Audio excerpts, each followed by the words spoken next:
Okay, so with these questions like, are fire extinguishers charged current and anchored to the wall? Helium tanks need to be secured to a fixture or the wall. When you're walking the sales floor, just keep that in mind, making sure that that is occurring on a daily basis. We're going to walk the sales floor in the store that we're in now. We're going to walk the back room, and I'm going to point out some things that we're looking at that are covered in those sections of the audit.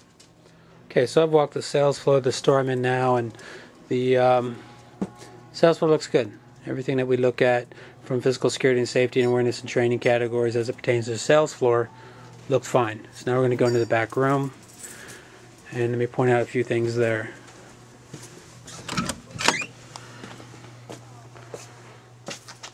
So this is the back room for this store.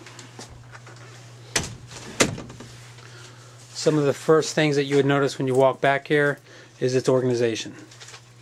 Organization is a vital part to any business. For us, the back room needs to be organized because it'll expedite the time that we spend coming back into the stock room to locate boxes or to find merchandise that a customer might want. It also poses a safety concern if you have boxes and fixture displays and stuff like that lying all over the floor. It can make it an unsafe working environment for our team members. Glass should never be should never be upright. Should never be stored upright whatsoever, either on the sales floor or in the stock room, because it does pose a safety concern. If I were to walk by with a hand truck or walk by an accident and kick that glass and it fell over, it could shatter and potentially cut me and hurt me. Fire extinguishers need to be charged, current, and anchored to the wall.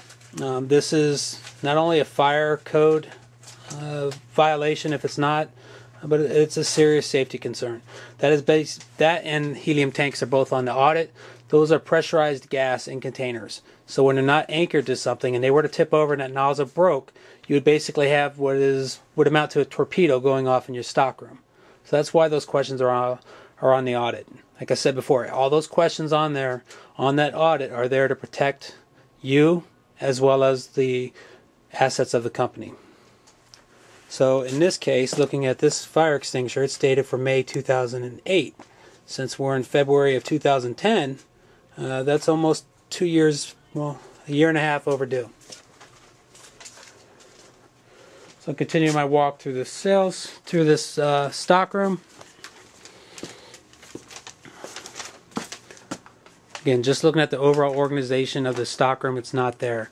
I do understand that we got limited payroll and everything else, but we still need to make sure that we are putting forth the effort to keep everything organized, neat, and tidy.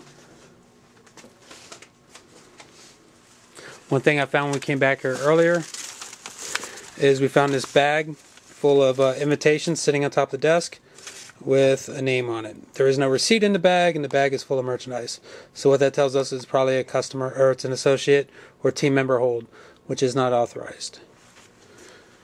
Like I was talking about before with loose change, we should never have any kind of loose change lying around either on a desk, in the register, cash register drawers, countertops, anything like that. So all change, all money should be accounted for in the deposits or in the register tills or in the safe. Okay, so that's some of the exceptions we found when just covering those categories of the audit. When we get ready to start the receiving section, we'll pull out some receiving paperwork. We'll also pull up some inventory adjustments that is covered under the asset protection category, and we'll go through step by step on what we're looking at there. Okay, so now we're going to look at some of the receiving documentation going on in the store. Receiving is a very important part of the audit process because there's a lot of margin for error, especially when it comes to drop shipments or vendor receiving, that could cause a lot of loss or shrink to the store and the company. First off, though, I'm looking at some inventory adjustments. Inventory adjustments fall under the asset protection and safety category, and they include basically anything that we mark out of stock from the store level for whatever number of reasons. It could be warehouse damage, store use, store damage, known theft, any number of things. But the key to the inventory adjustments, they have to be done correctly and accurately. They also need to be approved by the district manager, and we need to have 2 people verifying destruction of the merchandise. That's to prevent people from just marking stuff out of stock, saying they're taking it to the trash, and then going and putting it in their car out in the parking lot. So when I'm looking at the inventory adjustments, what I'm basically looking at is I'm looking at the reason code for the mark out of stock, the quantity to make sure it's reasonable, and a description of the merchandise. Okay, what I'm looking for is making sure that we don't have what we call catch-all SKUs listed on here, because a catch-all SKU has no dollar value associated with it in the JDA system, so it defaults to a penny. So if you inadvertently type in a SKU that's a catch-all SKU, or you just use a catch-all SKU for something like souvenir or some old regional byproduct, when you mark that out of stock, we're getting a penny for it, and it could be a $100 piece. That in turn would create $99.99 in shrink. So the inventory adjustment, the reason codes are correct, quantities are about accurate or reasonable, and looks like these are all cards. We have 2 signatures verifying destruction of merchandise. One of them is the store manager, so we're in good shape. Once you get the hang of knowing what you're looking for, these are pretty easy to go through.